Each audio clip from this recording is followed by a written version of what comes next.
मैं रिजवान असद और आप देख रहे हैं नशे में न्यूज़। इस वक्त मेरे साथ वाई सईद अहमद है, एक बहुत सीनियर और बुजुर्ग सियासतदान हैं, समाज सेवक हैं और आज हमारे स्टूडियो में हैं। और अभी ये केपीसीसी के जनरल सेक्रेटरी हैं। अभी लोकसभा का इलेक्शन शुरू हो रहा है, 26 अप्रैल से इंशाअल्लाह इलेक्शन भी शुरू होगा। इस इलेक्शन के बारे में और होने वाले इंतखाब के बारे में सईद साहब एक हमको एक ब्लूप्रिंट देने वाले हैं। कितनी सीट कांग्रेस आएंगी, बेंगलुरु सेंट्रल का क्या होगा और दीगर जितने भी कांग्रेस की सीट हैं और आज देश का जो माहौल है इसके बारे में बात करते हैं। सईद साहब, आप नशे में न्यूज़ में आपका बहुत बहुत शुक्रगुजार हूँ। अभी इलेक्शन आने वाला है और आप देश की हालत जानते हैं किस दौर से गुजर रहा है और इस दरमियान इलेक्शन आ रहा है, तो आप क्या कहना चाहते हैं कि ओवरऑल जनरल कर्नाटका के बारे में हम बात करेंगे। कर्नाटका में जो 20 पर 8 सीट हैं, कांग्रेस की सिर्फ एक सीट थी, कितने सीट आने की उम्मीद है। और उसके बाद हम बेंगलुरु सेंट्रल भी आएंगे जहां सबकी नज़र बेंगलुरु सेंट्रल पे है। तो सईद साहब क्या कहते हैं आप? देखिए, मेरे ख्याल से जिस तरह का माहौल पूरे हिंदुस्तान में है और जिसका असर कर्नाटक में भी पड़ रहा है, इसको मद्देनज़र रखते हुए हम लोगों को चाहिए कि सबसे पहले हमारा एक एम ये होना चाहिए कि सेंटर में, मतलब दिल्ली में जो सरकार है उस सरकार को बदलें। और मैं तो कहूँगा कि दिल्ली में जो सरकार है जुमलेबाजी की सरकार है और जुमलेबाजी का प्रधानमंत्री भी है। सबसे पहले प्रधानमंत्री को बदलने का एक एम रख कर के इस चुनाव में चलना चाहिए। और जिस तरह से लोगों को तकलीफ़ हो रही सारे हिंदुस्तान में, सिर्फ कर्नाटक में नहीं बल्कि सारे हिंदुस्तान में, आप फार्मर्स इशू ले लीजिए और 2 करोड़ रोज़गार देने का वादा था वो भी जुमला निकला, 15 लाख करोड़ बैंक अकाउंट में आने का था वो भी जुमला निकला। और बहुत से ऐसे प्रॉब्लम्स हैं। जिस तरह से यूपी में ख़ास करके माइनॉरिटीज़ को, शेड्यूल कास्ट को, शेड्यूल ट्राइब को ट्रीट किया जा रहा है, महिला को भी, और महिलाओं के ऊपर जो ज़बरदस्ती की जा रही है, जो जिनके घर तोड़ दिए जा रहे हैं इलीगल तरीके से, इन सब जो बातों को मद्देनज़र रखते हुए हमें चाहिए कि एक अच्छी सरकार आए। जो इंडिया ब्लॉक बना है, इस इंडिया ब्लॉक को, वही है इंडिया अलायंस, जिसको इंडिया अलायंस, बीजेपी वाले इंडिया अलायंस बोलते हैं, इंडिया नहीं बोलते वो। तो हम सबको चाहिए कि इसका साथ दें और एक अच्छी सरकार आने के लिए, एक अच्छा प्रधानमंत्री बनाने के लिए सबको साथ में मिल करके काम करना चाहिए और बीजेपी को हराना चाहिए। यही हमारा मकसद है। अभी पिछले 10 महीने से कांग्रेस की सरकार है कर्नाटका में। पिछले असेंबली इंतखाब में कांग्रेस को बहुत अच्छी बहुमत मिली थी, लोगों ने आपके ऊपर विश्वास किया और आपने आई है। और उसके बाद आपकी 5 गारंटी आई है। 5 गारंटी के बाद क्या सोचते हैं कि आप जो एक लोकसभा सीट है आप कांग्रेस की, कितनी सीट आप आने की उम्मीद है? कर्नाटक में मेरे ख्याल से कम 15 से 18 सीट तो कांग्रेस पार्टी को आने की उम्मीद है। जिस तरह के माहौल बन रहा है, रोज माहौल बन रहा है कांग्रेस के फेवर में, हो सकता है 20 सीट भी जीत कर आ सकते हैं। मगर अपोजिशन जेडीएस और बीजेपी कह रही है कि 20 पर 8 वही जीतेंगे। नहीं, बिल्कुल नहीं, गलत बात है। और उन लोगों में अंदरूनी अख्तलाफात बहुत हैं। 3 सीट या 4 सीट लेने के लिए कुमारस्वामी को इतनी मेहनत करने की क्या ज़रूरत है? तो कुमारस्वामी जहाँ भी कैंडिडेट डालेंगे वहाँ बहुत ख़राब उनका हार होने वाली है। 3 जगह ही है, टुमकुर, हासन और टुमकुर, हम सॉरी कोलार, हासन और मंड्या। जी, कोलार में तो कोई चांस नहीं है उनका, मंड्या में टफ फाइट चलेगी। और इस तरह से जहाँ भी बीजेपी का कैंडिडेट ने, बीजेपी के जो वर्कर्स हैं वो जेडीएस के वो वर्क नहीं करेंगे और वोट भी नहीं देंगे। और जहाँ तक कि हमारे कांग्रेस के कैंडिडेट्स हैं, मेरे ख्याल से नए नए चेहरों को, यूथ्स को आगे लाने के लिए, एक लीडरशिप बिल्ड करने के लिए यंगस्टर्स को चुना गया है। और लोग ये समझते हैं कि जिन लोगों को आप बार बार उन्हीं लोगों को दोहराते रहेंगे, इसमें नुकसान होने का भी अंदेशा है। और मिसाल के तौर पे आप बेंगलुरु सेंट्रल को देख लीजिए, जहाँ पे मंसूर अली खान को सीट दिया गया है। एक नौजवान है, पढ़ा लिखा नौजवान है, जो स्कूल्स चलाते हैं, एजुकेशन की लाइन में एजुकेशन बहुत ही फिलंथ्रोपिस्ट है और अच्छे माहिर, पढ़े लिखे जी, हैं। पढ़े लिखे हैं और सोशल सर्विस भी बहुत करते हैं। और मैं भी देख रहा हूँ कि बहुत अच्छा रिस्पांस बेंगलुरु सेंट्रल में आ रहा है और जीतने की तो पूरे इम्कानात नजर आ रहे हैं। बेंगलुरु सेंट्रल में 21 लाख या 20 पर 2 लाख वोटर्स हैं और पिछली बार जो कांग्रेस के कैंडिडेट थे उन्होंने 70,000 या 70 पर 2,000 वोट से हारे हैं। तो इस बार एक नई उत्साह हुई, एक नौजवान आया है, पढ़ा लिखा शख्स मंसूर अली खान है और बहुत अच्छा इंसान भी है और उनकी अच्छी बैकग्राउंड है, परवरिश है। तो ये समझते हैं कि मुसलमानों के लिए एक बहुत फ़ायदा है कि पढ़े लिखे इंसान आ रहे हैं और नौजवान हैं। क्या वो जो 70,000 1 लाख वोट्स हैं और जो मुसलमान जो 5.5 या 6 लाख हैं, ये पूरे आके डालने के बावजूद भी जो नॉन डालते हैं मंसूर को बहुत अच्छा रेस्पॉन्स है। क्या सोचते हैं कि एक बार कांग्रेस ये सीट वापस लेगी? पिछले हमें 10 साल या 15 साल से बीजेपी के पास है इसी। देखिए 15 साल 2009 से कंटिन्यूसली पीसी मोहन जीतते आए और 2009 से लेकर आज तक उनका रिकॉर्ड देख लीजिए कि कितना फंड कहाँ पे इस्तेमाल किया, क्या क्या डेवलपमेंट बेंगलुरु सेंट्रल में हुआ, ये बात ज़रूरी है। इसको खुलासे में हम चुनाव में जब पब्लिक मीटिंग्स होगी उसमें करेंगे। मगर आपको मैं ये बताना चाहूँगा कि पिछले जो 2018 के 2023 के जो असेंबली इलेक्शंस हुए उसमें कांग्रेस को बेंगलुरु सेंट्रल के 8 हल्कों में 70,000 की जीत मिली, 70,000 की। 5 हमारे कांग्रेस के हैं, 3 बीजेपी के हैं और राजाजी नगर, सीवी रामनगर, जी 3 क्षेत्र बीजेपी के हाथ में हैं। और हमारी यही कोशिश है कि ज़्यादा से ज़्यादा तवज्जो इन तीनों कॉन्स्टिट्यूंसीज पर दिया जाए और वहाँ से ज़्यादा वोट लेने की, वोटिंग परसेंटेज बढ़ाने की कोशिश की जाए।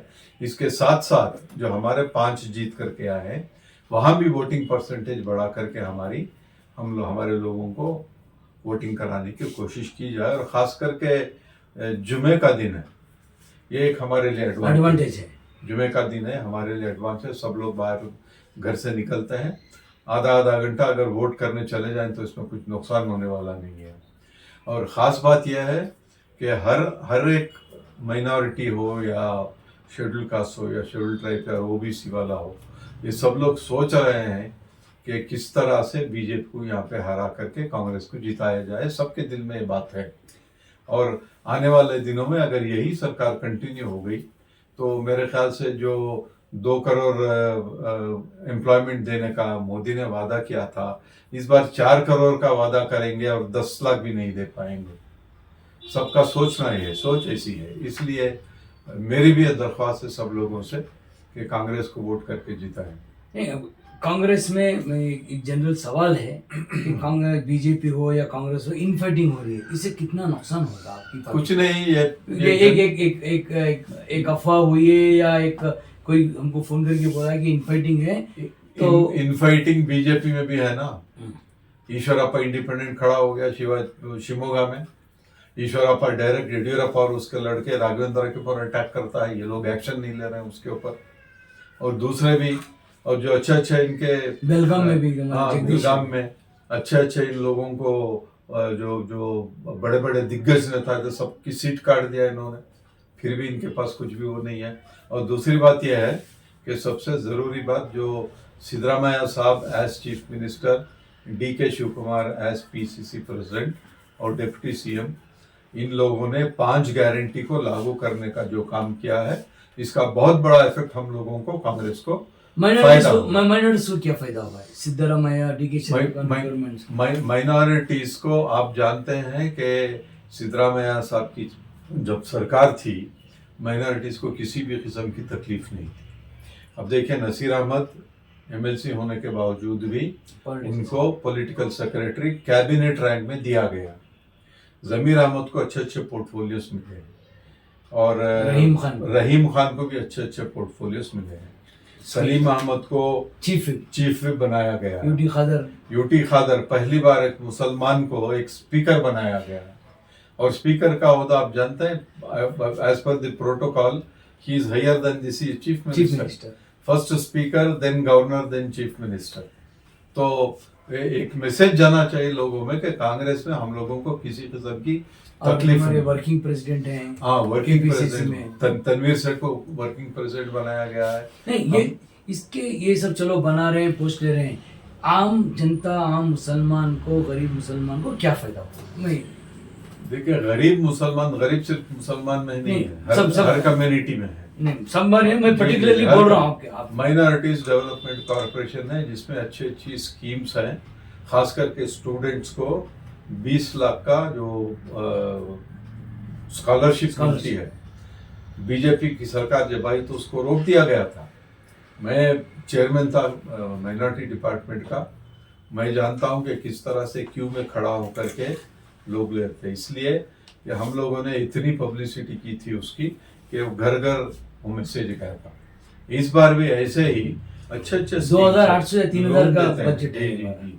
और जो बजट दिया गया है इस बार 14 बजट पेश करके सिद्धरामैया साहब ने इस बार 15वें बजट में माइनॉरिटीज को जो वादा किया था उन्होंने किया। हो सकता है थोड़ा सा कम हुआ, जितना हम ज्यादा मांग रहे थे उतना नहीं हुआ, कम हुआ, मगर आने वाले दिनों में नेक्स्ट बजट जो होगा उसमें जरूर जो बजट हम चाहते हैं वो सिद्धरामैया साहब देंगे। लोगों का ये भी कहना है कि दूसरे इश्यूज हैं जो उसमें काम नहीं कर रहे मुसलमान को। कैसे, क्या इशू? हिजाब का इशू है या अज़ां का इशू है या हला का इशू है। सिद्धरामैया की गवर्नमेंट आने के बाद अब उसका प्रॉब्लम सॉल्व नहीं हुआ, वैसा का वैसा है, एक उनका कहना है। तो आप इसके बारे में क्या कहते हैं? ऐसा कुछ भी नहीं है, हर चीज के बारे में डिस्कशन चल रहा है, स्टडी हो रही है। और हिजाब के मामले में जहाँ तक ये है, हिजाब पहनने से कोई अब किसी को रोक नहीं सकता। मेरे ख्याल से ये ऑर्डर भी निकला हुआ है। और मैं इन जनरल मैं कहना चाहता हूँ कि माइनॉरिटीज को जब तक कांग्रेस की सरकार है, जब तक सिद्धरामैया चीफ मिनिस्टर है, कोई तकलीफ नहीं है। ये भी ये कहना है कि इलेक्शन होने के बाद अगर कुछ रिजल्ट ऐसा हुआ तो कांग्रेस की गवर्नमेंट चल जाएगी। कुछ असेंबली के जो MLAs हैं बीजेपी में जाने वाले हैं, तो जो भी अब खड़ता है उसके क्या पर हम भरोसा कर सकते हैं? जो आपके कैंडिडेट्स हैं, चाहे अभी MP के कैंडिडेट्स भी जीतने के बाद बीजेपी नहीं जाती या नहीं जाती, क्या करें? नहीं, ऐसी कोई बात नहीं है, सब बेकार है। अपना अपना उनका उसूल है, वो कमिटमेंट के साथ जो भी कांग्रेस में सीट दिया गया, सब अपने अपने कमिटमेंट के साथ उनको सीट दिया गया है। सब पुराने लोग हैं, नए कोई भी नहीं है। और जिन लोगों को लिया था पार्टी में, कुछ लोग जीत करके भी आए। लाइक शेट्टार को लेकर के सीट दिया गया था, शेट्टार भाग गए वहां पे, डर के मारे भाग गए।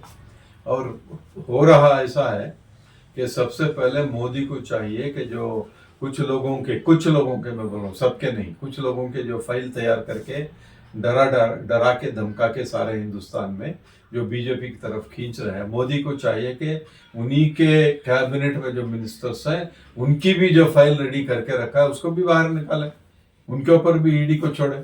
सर, सिर्फ कांग्रेस के क्यों? आप कितने यकीन से कहते हैं कि बेंगलुरु सेंट्रल कांग्रेस का आने वाली है? क्या वोटिंग पैटर्न क्या रहेगा और आप कैसे कह सकते हैं?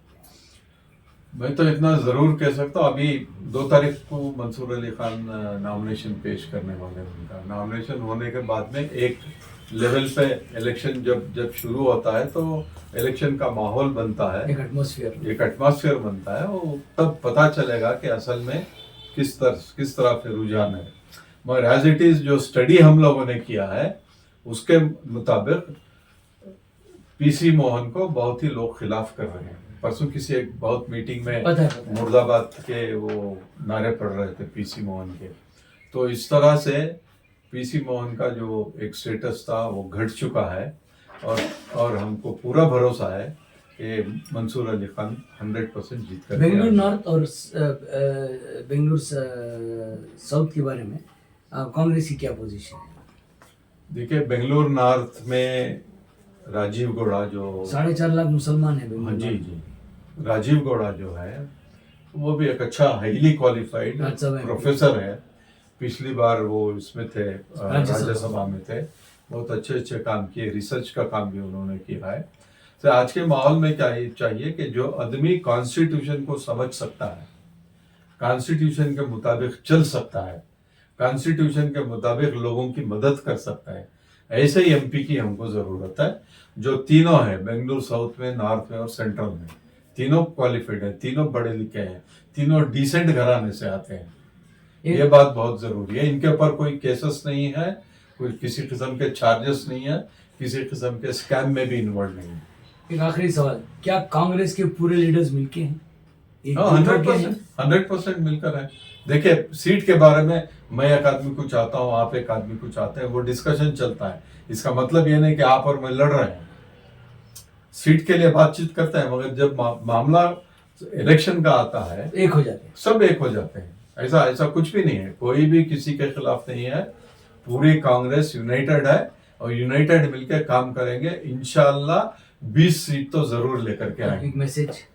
मेरा मैसेज यही है कि मैं अपने भाइयों से, बहनों से, बुजुर्गों से और दूसरी कौम के जो लोग भाई मेरे हिंदू भाई हैं, उनसे भी यही कहना चाहूँगा कि हिंदुस्तान के आइन को अगर आप रखना चाहते हैं, अगर आप ये देखना चाहते हैं कि हिंदुस्तान के आइन को किसी किस्म का धक्का नहीं पहुंचे, तो ये सरकार बदल दीजिए। जो जुमले की सरकार है, झूठ के आधार पे जो बनी हुई सरकार है मोदी की, मोदी को प्रधानमंत्री के पद से उतारिए। इंशाल्लाह सब कुछ ठीक हो जाएगा। सईद भाई, बात करने के लिए बहुत बहुत शुक्रिया। सईद भाई का ये कहना है कि कांग्रेस लाओ, देश बचाओ, ये उनका कहना है। और इनका ये भी कहना है कि 20 सीट आने वाली है, वक्त ही बताएगा क्या होने वाला है। मैं रिजवान असद, नशीमन न्यूज़।